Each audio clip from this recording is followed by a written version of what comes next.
Hey there, I'm back.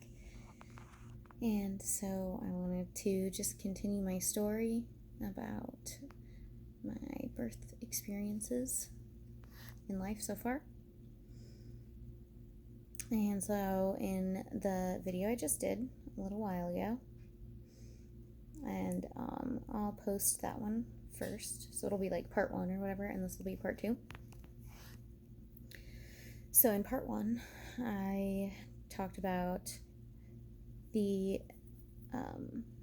my first pregnancy, which ended up as a live birth in the hospital with a nurse midwife, and then a first trimester miscarriage, and then a second trimester miscarriage. And now I'm going to just talk about the last time I got pregnant, and it was a live birth, and I like to call it the unassisted birth that went perfectly wrong. And so,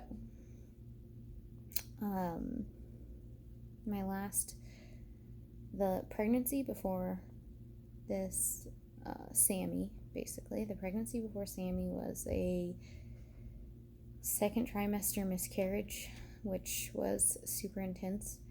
And, some people, actually, a lot of people don't understand the second trimester miscarriage because it's not understood in our society these days. If you have a fetal death in the second trimester, your midwife knows, your doctor knows, they tell you, and they're like, here are your options. You can wait and have a spontaneous abortion. You can take a pill that is probably hormone pill that induces labor, or you can get it suctioned out. And so, in the beginning of my pregnancy, I decided to not see the midwife anymore, and so she didn't ever tell me, hey, it's a 4th month prenatal, the heartbeat's gone, the baby must have died. That's not what happened. And she never gave me the option to go get it suctioned out or anything, and I'm actually really happy about the way that it turned out. Because if it would have happened any other way, I wouldn't have had the same experience, number 1. Number 2, the same feelings.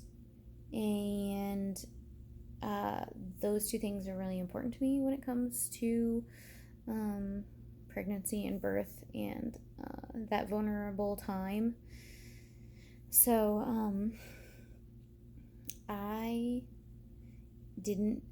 the baby was developed around 4 months when it came out, but it had been still inside of me. It took my body 2 months to detach from the placenta and to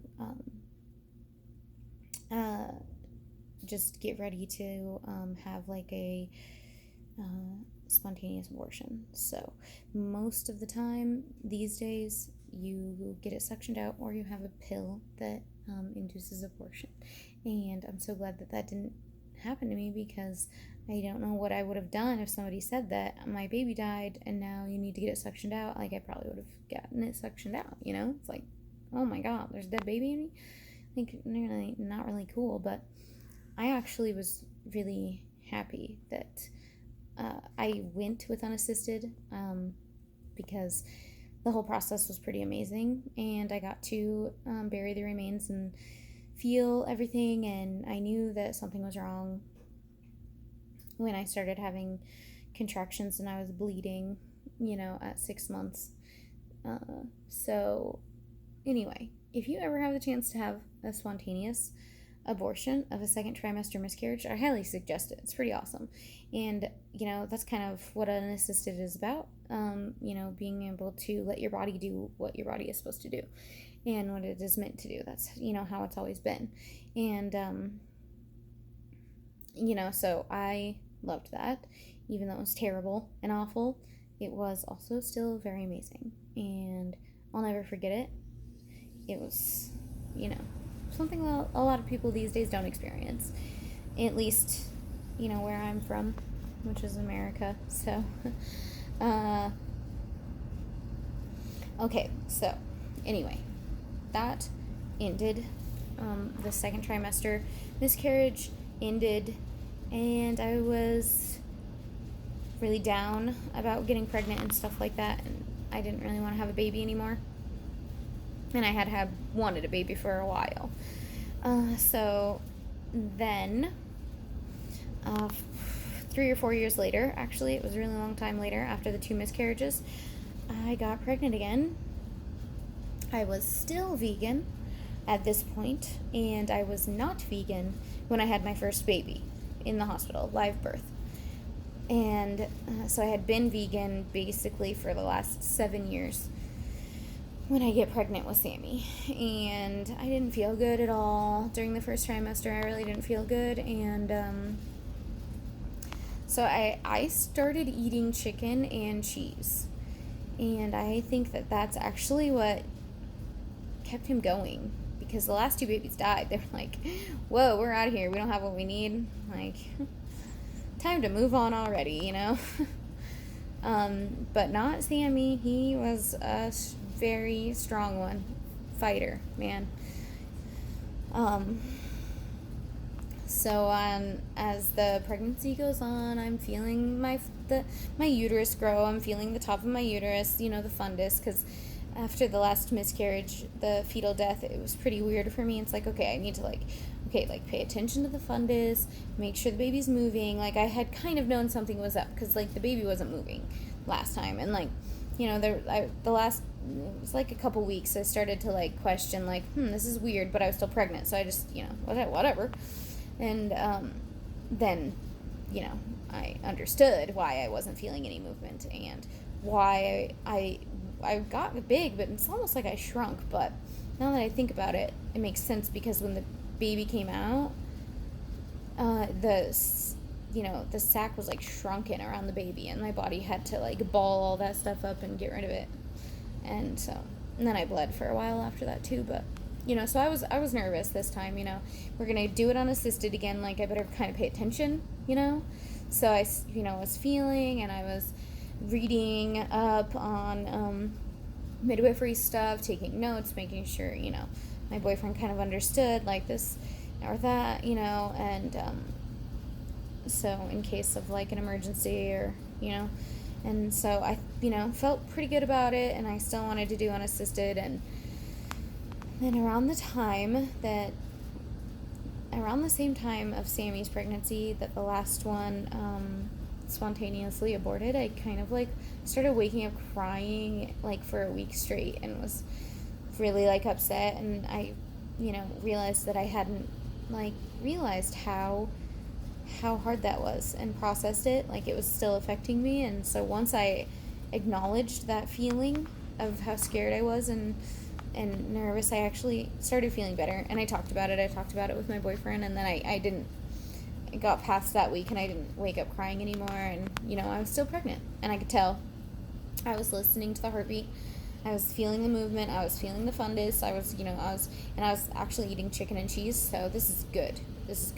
So for some reason, my hormones weren't messed up anymore. I think that is because of not being so strict vegan. Also eggs. So I was also eating eggs. And man, I hope you guys could hear me okay. Before, I just noticed my finger was over the microphone, I think. But anyway,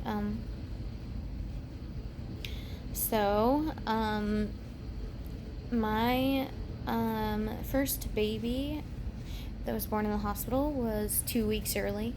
And then both miscarriages were obviously way too early. Not a live baby. And then this baby, Sammy, he was born 3 weeks early. And I wasn't expecting him to be born so early. So, and for the couple days before I actually knew I was in labor, I felt really strong contractions that I thought were just the toning contractions, breast and hicks. And so they were definitely toning contractions, because my body was getting ready. This baby was coming early. And so anyway, one day we were out, and the contractions were pretty intense. And but we still had some errands to run. So my boyfriend dropped me and my son, the 9-year-old son, been 9 years since my first live birth, in the hospital with a nurse midwife 9 years later, and I was vegan for 7 years before this too, so keep that in mind. And so all right, so I was feeling the contractions. My boyfriend dropped me and my 9-year-old off, and we were I didn't even realize I was in labor yet. And so almost immediately after he left, I was like, oh man, these are not going away. These are just kind of getting worse. And I was like, I'm in labor. I'm definitely in labor. And he had just left, and the contractions were getting worse. And I couldn't eat or anything because they were intense. And then, man, hours later, he gets there. Finally get a hold of him. He's like, oh my God, I'm on my way. I'm going to pick up diapers and some sterilized scissors, whatever. Scissors and sterilizers so that we can cut the cord and everything.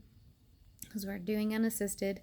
And so he gets there, and then, I'm like, I'm trying to feel how dilated I am and stuff, and I can't feel shit.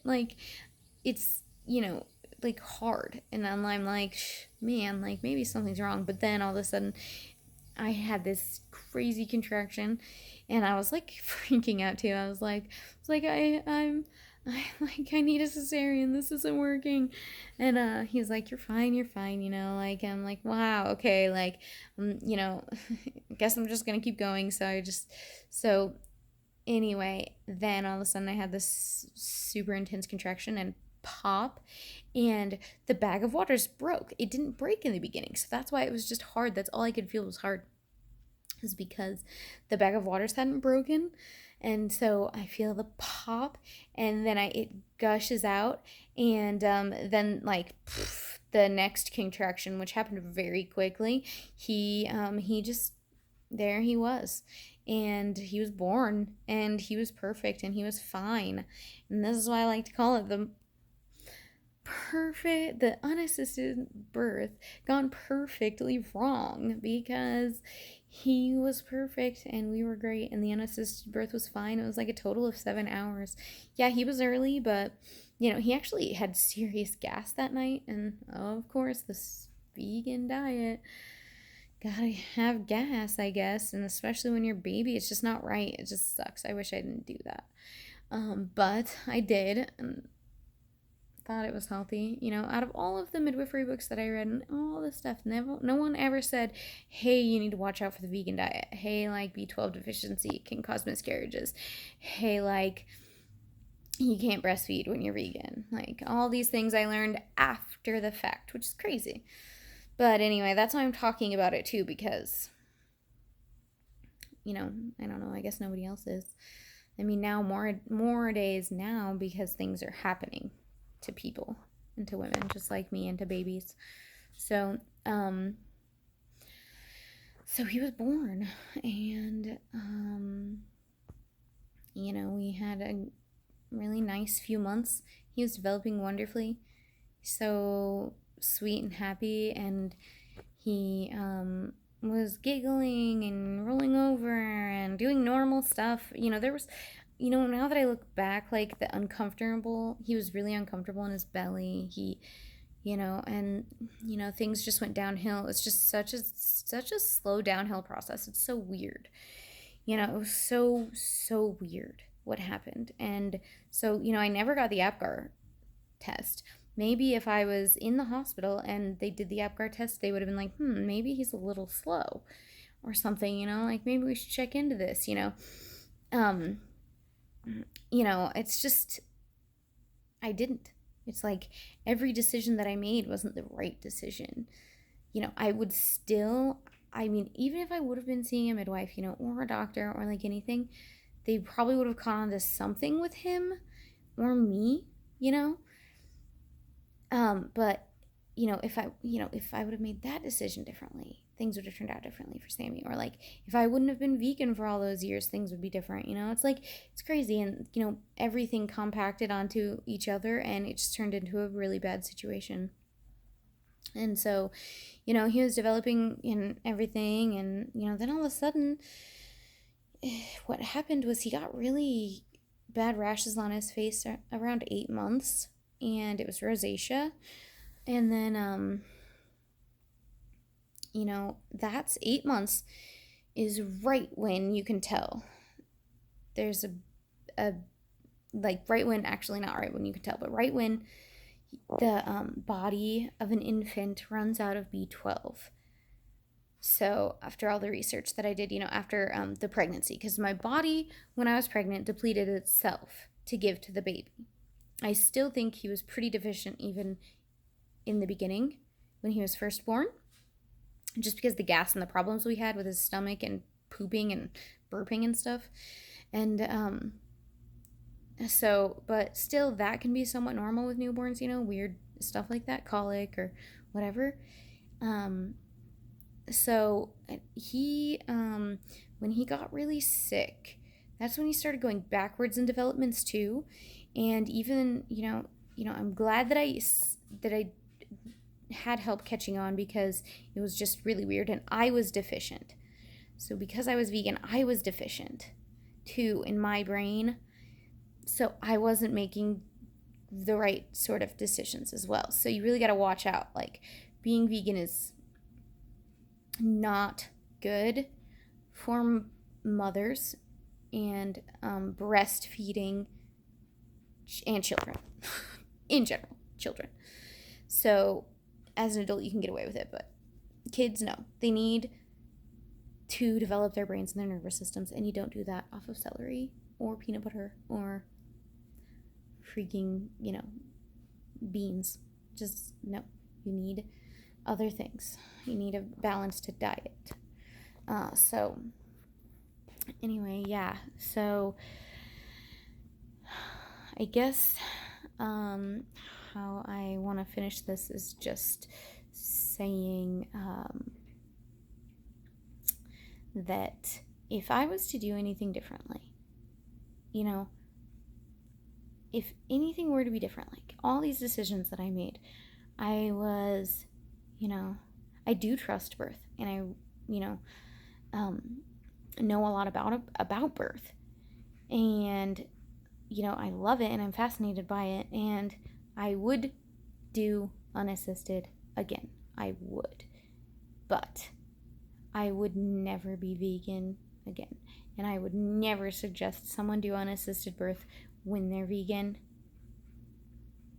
because of deficiencies. Even if you take a vitamin B12 supplement, it is not the same. It is not easily available to your system, and mothers and babies need to be supported by a balanced, rounded diet. And I would, if there was anything to change, I would not talk shit about unassisted birth, except for this experience. I should have been seeing a doctor, definitely, because of obviously what happened. It was stupid.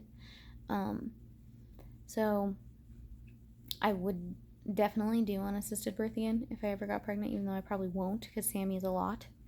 Special needs takes a really long time to redevelop a nervous system and a brain to freaking grow back. So it's not funny. It's super hard. It's been really hard and really bad. So anyway, I would definitely talk shit about being vegan. I will definitely talk shit about being vegan and moms who want to be vegan. And I would, I'm not going to talk shit and be mean, but I will tell you that's, probably not in your best interest. And I will tell you the truth about what happened to me. And, I just saw that a vegan couple's 2-year-old died, and Sammy was very close to death. It is really insane, and how quick it happened. From being normal to not normal anymore, because, as I was saying before, which I lost my train of thought before, but if you are pregnant, your body depletes your own B12 for the baby, for the fetus, right? But once the baby's born and you're breastfeeding, that's where the problem really comes in. I mean, it was probably bad when I was pregnant too, but when I started breastfeeding him, he had nothing to grow on. No supply of B12, no supply of fat. Gosh, being vegan is a really good way to starve yourself, let me tell you. Anyway, like I said, I will definitely talk shit about being vegan. And I want y'all to know that you can recover from it. Definitely. Sammy has done an amazing job getting better once we started doing highly nutritious foods and lots of other things. Honestly, he's doing amazing. I'm so proud of him. And he absolutely was the unassisted birth gone perfectly wrong. This kid. It was beautiful and it was perfect, but it was so messed up. And there's nothing I can do different except for talk about it. And, if I ever got pregnant again, I would not be vegan. And I would definitely do unassisted. But, maybe I won't. Maybe I want that assistance. Maybe I want somebody to be with me during the prenatal times. Just to, I had 2 miscarriages, and one of them was a second trimester miscarriage, and then, Sammy. And so maybe I would want that prenatal care. And then, hey, I'm just going to do the birth. Can you just be, on call, but I don't want anybody around? If I could find a midwife to do that, that'd be cool. And then, hey, we're going to let you know what's going on, but we don't really, we don't want you around unless, we need you. We're just going to kind of do our own thing. And then once the baby's born, we'll let you know. And then, you can check, after, we'll do the week check-in or the day after check-in or something, whatever, just a midwife that would be willing to just let you kind of do unassisted but still be there to support you. Maybe I could do that. That'd be cool. But I would need to finish midwifery school. So anyway, there's my story of the unassisted birth gone perfectly wrong, and I'm so happy to share it with you guys, and I'm so happy to share that Sammy is doing amazing. And if you watch one of my earlier videos, a couple videos back, he is almost crawling. He's pulling himself around. So after 2 years of having seizures and a lot of brain damage and him only being able to hold his arms and his hands like this, he's doing great. He can even kind of somewhat hug me. So, proud to say that. And I hope you all have a good day.